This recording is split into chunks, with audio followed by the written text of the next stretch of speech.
பிரியமானவர்கள் கையோடு கை கோத்தாலும் துஷ்டன் தண்டனைக்கு தப்பான், நீதிமான் சந்ததியோ விடுவிக்கப்படும். துஷ்டன் தண்டனைக்கு தப்பான், நீதிமானுடைய சந்ததி விடுவிக்கப்படும். நீ நீதியை விரும்பி ஒரு பலனை அடையதான் போற. ஆண்டவர் சொல்ற, நீ விதைத்த விதைக்கு பலன் உண்டு. நீதியினால எதெல்லாம் கற்றியோ, உண்மையினால எதெல்லாம் கற்றமோ, உண்மையால எதையெல்லாம் நீ சிதைக்கிறாயோ, எதெல்லாம் விதைக்கிறாயோ, அது ஒரு நாள் பலன் அடையாம போக பலன் உண்டு. துன்மார்க்கன் கையோடு கை சேர்த்து என்ன பண்ணாலும் அவனுக்கு தண்டனை உண்டு. ஆனா நீதியை செய்கிற குடும்பத்தை கர்த்தர் சந்ததியை விடுவிக்க வல்லவர். உன் சந்ததியை ஆண்டவர் என்ன பண்றாரு? விடுவிக்க போறாமா. ஏன்னா நீ போகிற பாதை நீதியின் பாதை. நீதியினால நீ விதைக்கிற, நல்ல வழியில போய் ஒவ்வொன்றும் நீ விதைக்கிற. நல்ல வழியில விதைக்கிறவனுடைய வாழ்க்கையில பாரு கண்ணீர் உபத்திரமோ.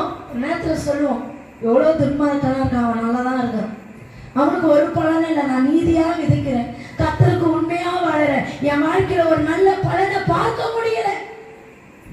அது கொஞ்ச நாள். நீதியின் பலன் உண்டு. கையோடு கை சேர்த்தாலும் அவன் என்ன பண்ணல, தண்டனைக்கு தப்பவே முடியாது. ஆனா ஆண்டவர் சில நீதிமானுடைய சந்ததி விடுவிக்கப்படும். நீ விதைத்த பத்தியா, எங்கெல்லாம் நேர்மையாய் போய் எதெல்லாம் விதைச்சியோ, அது ஒரு நாள் ஆண்டவர் கைவிடவே மாட்டார். உன் சந்ததிய, உன் பிள்ளைய, உன் கணவரை, உன் குடும்பத்தை ஆண்டவர் ஒரு நாள் கைவிட மாட்டார். கையோடு கை சேர்த்து இருக்கிற துன்மார்க்கன் ஆண்டவர் விடுவிச்சுவார், விட்டுருவார், கைவிட்டுருவார். நீ நல்லா இருக்கிறான்னு நினைக்காத. அவன் ஆண்டவர் பார்வைக்கு அவன் நல்லா இருந்தாலும் கர்த்தருடைய பார்வைக்கு அவன் அருவருப்பான், அருவருக்கத்தக்கவன். நீ மனுஷனுடைய பார்வைக்கு அருவருப்பானவன், ஆனா கர்த்தருடைய பார்வைக்கோ செம்மையானவன். மனுஷன் தான் அருவருப்பாலாம் விதைக்கட்டும், உன்னை பார்த்து என்ன வேணாலும் சொல்லட்டும்.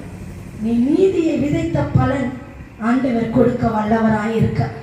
என் நீதி செத்து போச்சு ஆண்டவரே, என் நியாயம் செத்து போச்சு ஆண்டவரே, என் குடும்பத்தை குறித்து விசாரிக்க, என் நீதியை குறித்து ஒருவரும் இல்லை, வேண்டாம். கர்த்தர் நம்மோடு கூட இருக்க. உன் பலனை அடையும்படியா, அதை தீர்க்கும்படியா தேவன் உன்னோடு கூட இருந்து உன் சந்ததியே நான் விடுவிட்டேன். உன்னை மாத்திரம் அல்ல, எங்க அம்மா விதைச்சாங்க, உன் பிள்ளைங்க அறுக்க போகிறது.